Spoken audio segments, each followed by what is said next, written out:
we are here at Amoeba Berkeley with Inti, the DJ, the man, the hip-hop expert. Yeah, right. So how you doing? I'm good. Good. You're here to break down the top 5. Yeah. Nice t-shirt, by the way. Like that? Gotta represent, yeah, right? I like that one. So, not surprisingly, it's the Kanye, which we got 2 versions. There's a deluxe version, and I think the deluxe version, the only difference is it has a DV about himself, which is straight up his alley himself. But that one is selling for hotcakes. It's a really amazing album.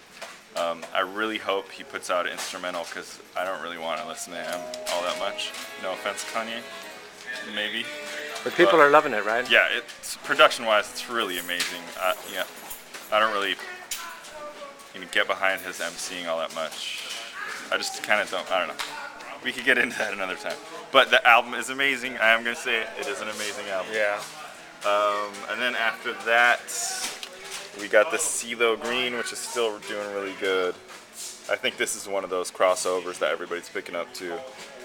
I saw some parents over here the other day and were pretty surprised. Oh yeah, that you have. With somebody, they probably have grandkids too. They were like, "Oh, this is that one thing that. Oh, isn't it funny?" That was the record store day one that you still have copies of. The 12-inch. Yeah, it's pretty cool. I don't know. There's not enough to it for DJs. It has an instrumental, which is good, but there's no B-side, which I'm kind of depressed about. Yeah. But not really. But at least they did it. And then who's next? Kid Cudi. This guy's doing great too. I feel like he doesn't get as much promo as he should, or maybe he does, but I don't know. This album's doing good. I haven't checked it out yet. Does he have Cage on that?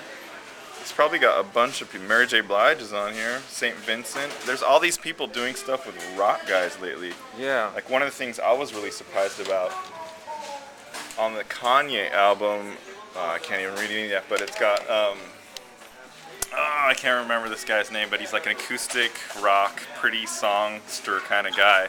And he's been, Bon Iver, thank you sir, Bon Iver, he's been on every hip hop, guesting on all the albums lately, which is really amazing. And I'm kind of curious to hear the story of how that's happening.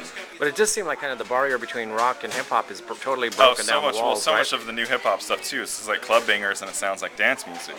But I feel like maybe a lot of the hip hop guys are listening to the rock stuff too, and so they probably reach out to those guys who listen to rap music themselves, and so they were just more than willing to jump in and lend a hand. But I think he's guesting on half of the Kanye West songs. All right, number 4, we got Nicki Minaj. She finally dropped her album. So that's doing well here in Berkeley. Yeah, it's doing really good. A lot of people are really digging her style. A buddy of mine was telling me about his favorite song, or one of his favorite songs on the Kanye album, Back to Kanye.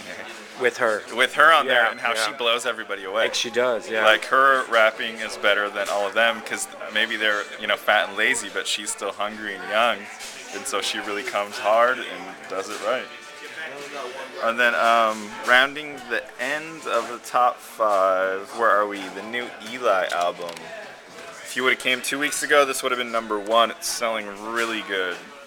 Kid's from here, so it's not, it's not a stretch. I think it's doing well in LA and San Francisco. Probably everywhere. Hopefully the rest of the country too, but we've been selling a shitload of them.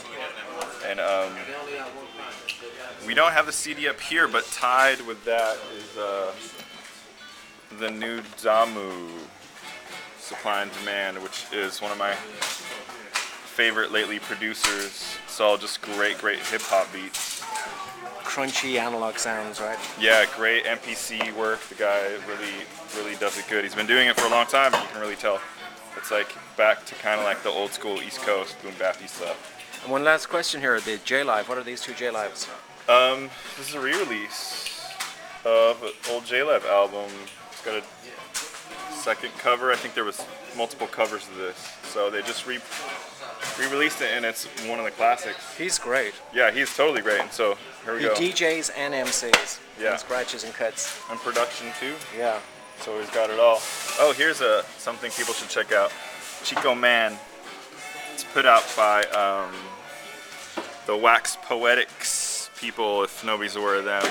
But it's really sort of analog-y synthesizer. And it really sounds like it's from the 70s, doesn't it? Yeah, First very Latin flavory. It's It's amazing. I think he's kind of undercover still, so people should really go out and check out what that guy's doing.